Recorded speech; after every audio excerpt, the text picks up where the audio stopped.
Is dit die eerste keer? Ja. Halleluja.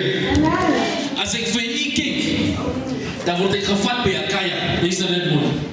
En terwyl ek by die kajak is, dan sien ek toormag wat uit die grond uitkom. Halleluja.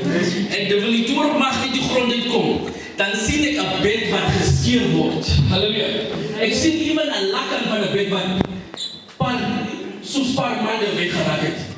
Miskien so 10 maande of 11 maande terug weggeraak het. Laken van 'n bed. Is dit so net nie van? Ja, dis waar. Halleluja. Prys God. Halleluja. Maar as ek hierdie laken volg, as ek hierdie laken volg, halleluja, dan kry ek dit agter 'n berg. Naby iets wat, jy sien hierdie torenligte besigheid, so 'n lamppaal besigheid. Agter so 'n berg, by so 'n plek, dan kry ek hierdie laken opgeskeur. Halleluja. Prys die volgende naam van? Die laken is gevat om u en u persoon se verhouding te deel, heeltemal deur mekaar te maak. Halleluja.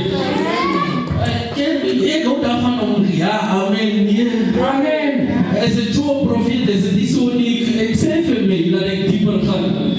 Gou dieper. Gou dieper. Halleluja. Ek sien. Wat is die man?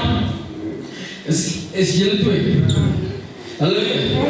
Ek sien julle twee word uit mekaar uitgestuur, maar soort mag wat dit doen. Halleluja. Dus kom daar 'n konstante baklering tussen julle is. Halleluja. Die ander ene vertrou nie, die ander ene met geld nie. Jesus sê, kom hier die man. Is het so? Maar as die geld zo brand erin kom.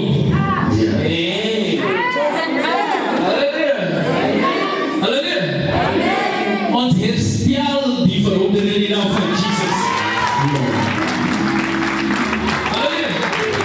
En ons stuur elke toormag terug wat vanaf dit kom. Halleluja.